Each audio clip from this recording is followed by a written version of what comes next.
let's go on to heavy sounds, okay? Because there we are. You know, I've, over the past couple of years, again, like I thought I was, you know, a hippie, and it turned out that I'm not. I'm really not into being hippies. I'm not actually even into hippies, truth be told.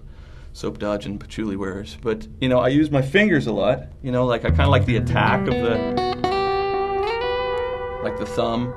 I really got into bass guitar over the past couple of years, you know. I think there's something to be said for that, you know, engaging in that fundamental, like being able to hold it down, you know, and it's like, again, it's like, you know, as I, you know, so graphically illustrated, like basically anybody and their dog can play wanky guitar, you know what I mean? Like, especially if you strap it all high like this, I mean, yeah, dude, I mean, there's not a lot of folks that can't just go blah, blah, blah, blah, and better than me, of course, but I mean, the thing with that is, number one, it doesn't do anything musically for me. Like, I mean, I've probably got like 8 solos in the whole catalog. I mean, I keep trying to fit it in. I'm like, hey, dude, I know how to wank, but it just doesn't work, right? But again, knowing that technique and how to kind of pull it out in context of singing and all that allows me to, you know, participate in musical ideas that, you know, at first, you know, thought might be a little outlandish, but, you know, I can pull them off, so hooray for our side. But with bass guitar, I guess the thing I like about that is it's like, you know, the guitar players are instantly, you get 2 guitar players in the room and it's just a matter of time before they're both over the 20, like staring each other down. But with bass, you're just like, you guys, you know what? Fill your boots. You do what you're going to do, because until I change my mind, we're in C. Enjoy. So I like bass, and I kind of found that the attack that you get with your thumb and your fingers, here, I'll get rid of some of this crappy echo here, is like, you know, I really like that kind of, believe it or not, less is more kind of approach for the clean sound. Like on the record Key I just did, which I'm going to unabashedly promote because I think it sold 800 copies in the first week in America. So, I mean, someone's doing something right. And, you know, with the thumb, you can kind of get that attack. And I use that a lot on Key, you know, just to kind of get that softer sound, that kind of introspective type of shit. And, you know, like, what was one of the riffs? Disruptor, I guess. The see with the thumb. And you go to this funny chord. Funny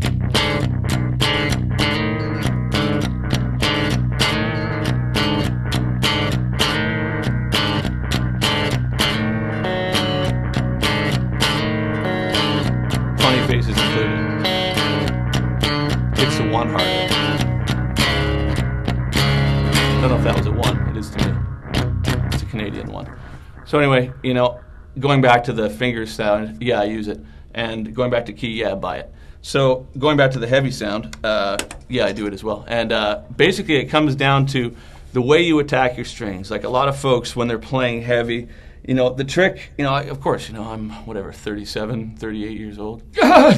And the first concert I saw was Metallica. I actually saw Johnny Cash, but I won't go into that because that would bore you. The last thing I'd want to do would be to do that. So with the heavy sound, you know, a lot of folks are always just like, you know, the younger generation are like, I want to play heavy, right? So when they play, they're kind of like, you know, they're kind of playing, you know, a heavy sound, but they're hitting the pick dead on the strings. It's like straight up and down, right? But what I found in the old James Hetfield kind of school is that if you hit it on the side and actually let the pick make a lot of the sound, you get that. It's almost like a little scrunch that you do before it. And I found that, like, the difference between it's just going.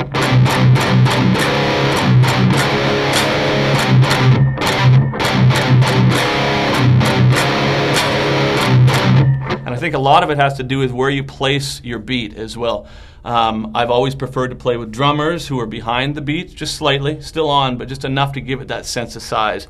And in terms of recording it, I always find that if the drummer's initially a little behind the beat and the guitars are approximately with that, maybe a little bit further behind the guitars, and the bass is even further behind that, you can have the tempo that you want, but you can actually achieve a larger sense of, you know, I don't know what the heck I'm going to say, a larger sense of something that's bigger.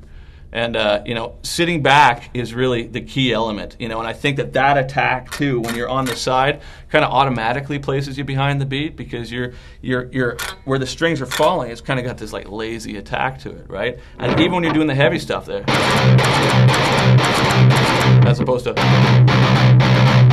it's still got that, as opposed to the, you know what I'm saying? So it's like, if I had any advice to give to young aspiring metal guitar players, I would be, probably learn a trade, because essentially, you're going to condemn yourself to the type of scrutiny that comes from like a really inflated sense of self-importance that comes from the internet, essentially, right? And then once you do fall into that trap, you realize that you're becoming paranoid because you think that the average Joe knows as much about you as some guy who's, collected everything you've ever done, and he's one of the 7 people in the world that's done that.